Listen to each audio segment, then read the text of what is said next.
Good morning! Matagal na 'tong video na 'to at ngayon ko lang siya na-upload dahil medyo nagbisi-bisihan ako nung nakaraan. So ayan, kakatapos ko lang dyan maligo at nag-skincare na ako at naglagay lang mga konting pa-arte-arte sa mukha.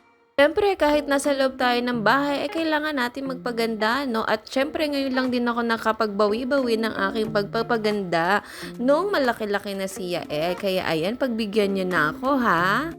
Pero alam nyo ba, kada nagpaganyan ako, naglalagay ako ng mga lip tint at saka ng blush on, laging may issue yung asawa ko. Lagi niya akong sinasabihan na kung sino daw yung pinapakitan ko dito sa bahay namin. Diyos ko, Marimar, hindi ko malaman kung may diferensya ba siya o ako. Good morning lang yung sinabi ko, pero hapon na talaga yan at malapit na mag-alas 6. Kaya ayan, pagtapos ko maglagay ng mga kolorete sa mukha ko, nagugas muna ako ng mga pinggan namin. Liligpitin ko muna itong mga hugasin namin at baka abutin pa to ng asawa ko. Magtatanong na naman siya kung anong ginawa ko maghapon. Pagtapos ko may ligpit lahat, ayan, kinuwanan ko tong aming atswete. Ay, hindi pala, sa kapitbahay pala yan. Naku, alam nyo bang mga gulay dito at mga prutas ay minsan binibigyan lang kami o kaya minsan ay kinukuha lang namin dyan sa tabi-tabi.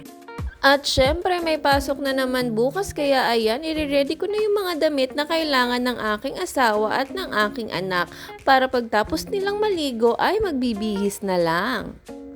Kapag may pasok, ganyan lagi yung ginagawa ko. Gabi pa lang o kaya hapon, nire-ready ko na yung mga susuoting nilang damit para kinabukasan hindi kami maghahol sa oras. Pero kahit ginagawa ko yan, talaga naman sa umaga, late pa rin sila dahil sa tagal bumangon ng asawa ko. At pagtapos kong ayusin yung damit nila, eto't magsasara naman ako ng tindahan namin kasi inaantok na ako. At saka wala dito yung asawa ko, kaya ako ngayon na magsasara ng tindahan namin. May palaro kasi sa office nila, hindi ko alam kung liga ba ang tawag doon. Basta meron silang laban at in fairness naman nananalo ang team nila. At syempre pagtapos ng laro, hindi mawawala ang alak nila. At kaya naman, ilang gabi na din siyang natutulog dito sa terrace namin. O diba, happy yarn? Pinupuyat niya kasi akong kakaantay sa kanya, kaya ayan, pinaparusahan ko siya. Maldita kasi ako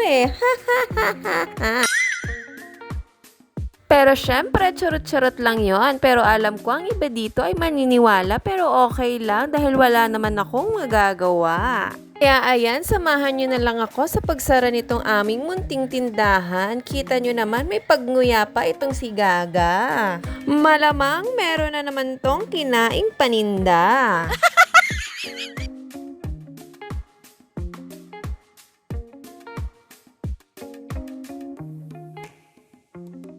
Nakita niyo yun, may pag-akyat pa ako kasi syempre hindi ko abot kinabukasan naman eto't liligpitin ko na tong hinigaan namin. Syempre bago ako nag-ayos ng higaan namin dyan, inayos ko naman muna yung sarili ko para naman hindi ako maging bruha sa paningin nyo.